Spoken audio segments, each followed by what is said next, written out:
తెలుగు రాష్ట్రాల్లో గత కొన్ని రోజులుగా తీవ్ర చర్చకు కారణమైన పేరు పారాక్వాట్ డైక్లోరైడ్ 24% ఎస్ఎల్. వ్యవసాయంలో గడ్డి నివారణ కోసం విస్తృతంగా ఉపయోగించే ఈ మందు ఇప్పుడు వివాదాల కేంద్రంగా మారింది. ఒకవైపు ఇది ప్రజారోగ్యానికి ప్రమాదకరమంటూ ప్రభుత్వాలు చర్యలు తీసుకుంటుంటే, మరోవైపు ఈ నిషేధంపై ఇప్పుడు హైకోర్టు తలుపులు తట్టడం ఆసక్తికర చర్చకు దారితీసింది.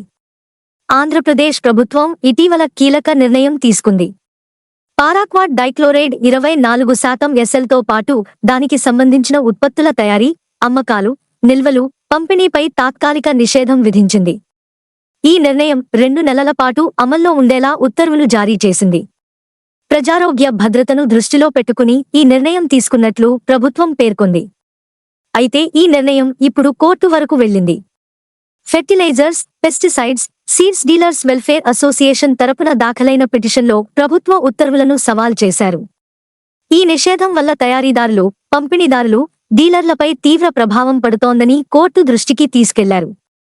పిటిషనర్ వాదన ప్రకారం కీటకనాశన చట్టాల ప్రకారం వ్యవసాయ వినియోగంలో ప్రత్యక్ష ప్రమాదం నిరూపితమైనప్పుడు మాత్రమే నిషేధానికి అవకాశం ఉంటుందని పేర్కొన్నారు. కేవలం ఇతర కారణాలను ఆధారంగా తీసుకుని నిషేధం విధించడం సరైన ప్రక్రియ కాదని వాదించారు. అలాగే తమ అభ్యంతరాలు వినకుండా, ముందస్తు నోటీసులు ఇవ్వకుండా ప్రభుత్వం నిర్ణయం తీసుకుందని కోర్టుకు తెలిపారు. అందుకే పారాక్వాట్ తయారీ, విక్రయాలకు మళ్లీ అనుమతి ఇవ్వాలని కోరారు. మరోవైపు ప్రభుత్వం మాత్రం భిన్నమైన కారణాలు చెబుతోంది. ఈ గడ్డి మందు అత్యంత ప్రమాదకరంగా మారుతోందని, ఆరోగ్య సమస్యలు పెరిగే అవకాశం ఉందని నివేదికలు వచ్చిన నేపథ్యంలో ఈ చర్యలు తీసుకున్నట్లు వివరిస్తోంది.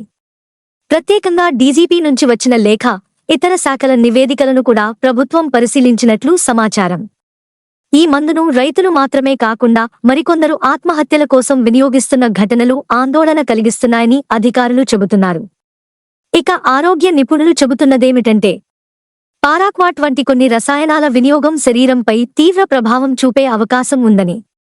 ముఖ్యంగా అధిక మోతాదులో శరీరంలోకి వెళితే కిడ్నీలు, ఊపిరితిత్తులు, నాడీ వ్యవస్థపై ప్రభావం పడే ప్రమాదం ఉందని కొన్ని అధ్యయనాలు సూచిస్తున్నాయి. ఇదే కారణంగా తెలంగాణ ప్రభుత్వం కూడా ఇలాంటి చర్యలు తీసుకుంది. మరోవైపు కేంద్ర ప్రభుత్వం కూడా ఈ ఉత్పత్తిపై వచ్చిన నివేదికలను పరిశీలించేందుకు ప్రత్యేక కమిటీ ఏర్పాటు చేసినట్లు సమాచారం. ఇప్పుడు ప్రశ్న ఏంటంటే, రైతులకు అవసరమైన వ్యవసాయ ఉత్పత్తుల వినియోగం కొనసాగించాలా? లేక ప్రజారోగ్య భద్రత కోసం కఠిన నిర్ణయాలు తీసుకోవాలా? ఒకవైపు రైతులు, డీలర్లు ఆందోళన వ్యక్తం చేస్తుంటే, మరోవైపు ఆరోగ్య నిపుణులు జాగ్రత్త అవసరమని చెబుతున్నారు. మరి ఈ కేసులో హైకోర్టు ఎలాంటి నిర్ణయం తీసుకుంటుంది? ప్రభుత్వ నిషేధం కొనసాగుతుందా? లేక పిటిషనర్లకు ఊరట లభిస్తుందా?